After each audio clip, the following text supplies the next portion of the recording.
Alright, what's good y'all? Soul here, and welcome back to my story mode. So once again, like pretty much every video before this one, and for the foreseeable future, we are once again talking a little bit about Pokemon Legends ZA. The little trailer that we got about a month ago at this point left us with so many questions. Why did they pick Kalos? Are we really rebuilding Lumio City? Are we truly getting Mega Evolutions back? However, one of the biggest and most important questions that is really going to solidify pretty much everything else for us is figuring out when Legends ZA actually takes place. Now, of course, for Legends as a title to even work, the game itself has to take place sometime in the past. That much is certain. So all we really do know is that it takes place during a point in time where Lumio City wasn't truly developed as the biggest city that we know it as today. And then of course, the biggest question, what is AZ's role in this game? Considering the fact that ZA is literally just AZ but backwards, we can safely assume that he's going to have some kind of important role in this title, especially because one of the few facts that we know about him is that he has been roaming the region for about 3,000 years. So essentially it boils down to what is his role in Pokemon Legends ZA. And once we figure that out, we might be able to finally solidify what our role is going to be during this game. So why don't you go ahead, kick back, grab a couple of Reese's peanut butter cups, maybe some Lay's, and a cup of milk, and swashbuckle that sucker all together while I ask a couple of questions to figure out what the timeline situation is looking like in Pokemon Legends ZA. The first question, and the most obvious one that a lot of us probably have at this point in time, is does this take place during the war or after the war? One of the very few things that we do know about Kalos' history is that 3,000 years ago, there was a war that took place. We don't know exactly what started it, and we aren't sure what the opposing sides were fighting for, but we do know precisely how it ended. AZ fired a weapon that ended the war single-handedly, killing a lot of people and Pokemon, but we'll get back to that in a moment. The timeline of the war itself will most likely explain the rebuild situation for Lumio City. The reconstruction plan is in place for Lumio City because at some point it was destroyed during the war, which means we need to rebuild it back up. And whether it takes place during or after the war is going to determine what's likely going to be our progression system. It's very obvious to me that during that point in time, we, the player, are going to be one of the few people in that world during that time period that knows how to work together alongside Pokemon. So obviously, we're going to be the ones responsible for going out of town, getting the materials that we need, getting Pokemon strong enough to do the heavy lifting to help these people out. And naturally, of course, we're probably going to help them build a relationship between people and Pokemon that they never really understood before, but, you know, that's a given. But whether it takes place during or after the war is what's going to determine how hard this challenge is going to be for us. My first obvious guess is that if it does take place during the war, then we're gonna have a lot of fighting to do. Even during a point in time like this one, there's obviously going to be a lot of people in Pokemon that have nothing to do with the war, and some people that are going to need to take refuge somewhere. And so, in turn, as a professional Pokemon, not trainer, but tamer, I guess, it would be kind of our responsibility to help these people find refuge somewhere so that they could take shelter from the war. However, it's very likely that that would also mean that we would have to protect them from anything that happens during that war. It's pretty damn easy for me to imagine a situation in which there are Pokemon and people that are out in the front lines laying down their lives that are not too keen on the idea of these people hiding away and running away from their responsibilities. And so they take out their anger on the city, and so it's our job to protect the city and what we're building from these generals or these angry Pokemon that are working alongside them. Essentially, this could easily be another Pokemon Legends Arceus situation. It wouldn't be all that crazy if these new founders of Lumio City found themselves caught up between these two factions during the war, and so it was our responsibility to actually kind of drive them away from each other and out of Lumio City. But then again, I guess that's just kind of Pokemon in a nutshell, right? Where you just end up getting caught in the nonsense no matter what you end up doing. Either way, I could see a very delicious story on our hands if that were the case, because we could be there during those moments when AZ fires the weapon. That would be super dark, but my goodness, that would be super cool. And then, of course, there's the other possibility in which this takes place after the war. Frankly, if I'm being completely honest here, I feel like this is the most likely direction that they would go. This would be your typical situation in which the major event already happened or had just happened, and now you're kind of on cleanup crew. Essentially, after the war is finished and everything finally dies down, we find that Lumio City is destroyed, and so we have to take our time to build it back up. We would essentially come up with this redevelopment plan in hopes of rebuilding Kalos' biggest centerpiece. And of course, that would leave us to end up dealing with the remnants of the war. There's gonna be a lot of people in Pokemon out there that are tired, hungry, angry, sad, not happy about the outcome of the war. They've probably lost family, friends, and a lot of other really important things after that weapon was fired.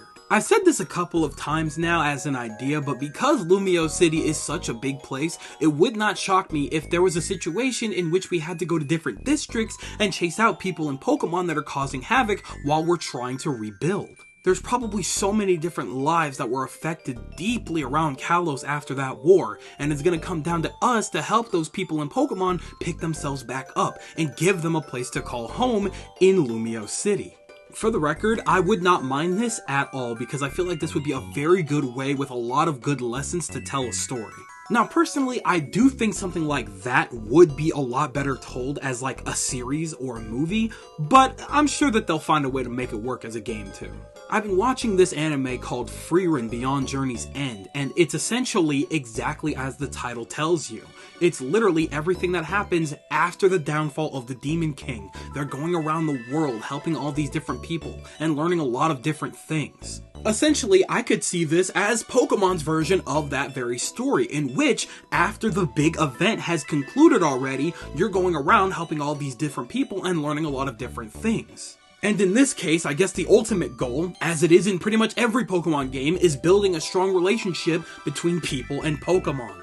So yeah, I could easily see them doing a situation in which the story takes place after the weapon was fired. But, I don't know, we'll play that one by ear. And now for my second question. Does this take place during or after AZ's reign? I've watched the cutscene a couple of times now because I've had to use it in editing a lot, but essentially, Lysander, the leader of Team Flare, was fully under the impression that AZ was a descendant or he was somehow related to the original King of Kalos. Obviously, we as the player knew for a fact that AZ is exactly what Lysander thought he could have been, the original king of Kalos 3,000 years ago. When AZ told us his story, he did not mention that he was a king, but obviously it's because that was probably the least important thing to him at that point in time. After his best friend's life was taken from the war, he brought it back only for it to leave again, and he got angry enough to fire the weapon. Why would he care about pretty much anything else after that? When you really add things up together though, it really does make sense that he would have been a king. After all, what kind of average Joe would have the power to gain access to a device powerful enough to not only bring people or Pokemon back to life, but also strong enough to single-handedly end a war in one shot? It would also make sense if he somehow used his power to make himself immortal to traverse the region in search of his best friend. Now, because he's been roaming the earth for so long, there's absolutely no mystery to be had about his placement in this story somewhere. But obviously that still leaves a million different questions about what his role is going to be here. Is this going to take place during his reign? Because if so, that could mean two different things. It's likely that we could either be working with him or fighting directly against him. We don't know what kind of king this guy was, and just because he came to his senses at the end of X and Y, that does not mean that he was a very sensible guy as a king a couple of thousands of years ago. It would not shock me that after the loss of his best friend 2 different times, he became something of a crazed dictator. Maybe not dictator. Dictator's probably not the word that I'm looking for here. However, I would not be shocked if he took his anger out on the people. As far as he's probably aware, it's their fault and the Pokemon's fault that his best friend is gone. So, he might retaliate in some kind of way. Bro might have simply just been crashing out a little bit. Now, of course, I could be very much wrong on that front, and there's a good possibility that he could still be a friendly king. In this scenario, it's very possible that when his friend lost his life, he came to us, this random newcomer that just so happens to be good with Pokemon, and it's our job to help him build the device that brings his friend back to life. Now, this one might be a little bit of a stretch, to be honest with you, because I can see in absolutely no realm in which Pokemon gives us a story in which we build a giant murder weapon. Like, willingly. That's insane. But then again, I don't know, it's really hard to tell with them sometimes, because this entire story in of itself, it's not easy to digest in terms of a Pokemon story. It's pretty damn dark. So yeah, while it's a little unlikely, I don't think that it's impossible to believe that our progression system might be us building the weapon. But again, I wouldn't bet money on it. That one is absolutely a little bit of a stretch. Now, a theory that makes a little more sense to me is that this is after his reign after the war. Of course, after what he did, he's going to feel so much guilt and so much shame and just so much heartache for what he did to the lives of all of these people in Pokemon. So it wouldn't be shocking to me in any way, shape, or form if he came to us to help him fix his mistake. The guilt is overwhelming, and it's probably killing him on the inside. Yeah, he wants to look for his best friend, but first things first, he has to fix what he broke in the first place. And obviously, because we know who he is and we want to just help, yeah, we're gonna be the ones that help him rebuild Lumio City. And of course, this also kind of plays into the whole learning about all of these lives and people situation that I was talking about a little earlier. The lessons that we learn in that game wouldn't be as much as they are for us as they would be for AZ. He would learn about all of these individual Pokemon and people that are struggling because they had nowhere to go after the war. The war was pretty much all they had. And after he took their lives and their families from them after firing that weapon, he would have to learn a lot and really own up to his mistakes. So, him living for 3,000 years in search of his long-lost friend could be him repenting for what he did to all of those people so long ago. I mean, obviously he learned from his mistakes, right? That's why he had the key to the weapon dangling around his neck for thousands of years. What better way to protect the key than to keep it on your person at all times? Especially since thousands of years down the line, most people would think that that guy is probably nothing more than a ghost at that point. And now that I put things into perspective, wow, Lysander was genuinely insane. Lock that guy away somewhere. Jesus Christ. Either way, AZ has lived a very long life. Plenty of lifetimes to learn a lot about people, Pokemon, how they operate, how feelings operate, and what kind of person he should have been. And I truly do feel like this game's story is going to tell us everything that we need to know regarding AZ. Or maybe I'm just very hopeful, and like Pokemon Legends Arceus, it's going to tell us absolutely nothing important. But, hey, that's just me. So that just about wraps it up for this. I'm gonna go ahead and call it a theory video, because that's what it is. This is just a bunch of theories that I strung together from my own thoughts, actually, because I didn't look a lot of this stuff up, because I don't really know much about the war, and there's really not that much information to go on. If there is, I'll look into it for more future videos and stuff like that, but all we know is that we're definitely learning something important about AZ during this game, and I cannot wait for that to happen.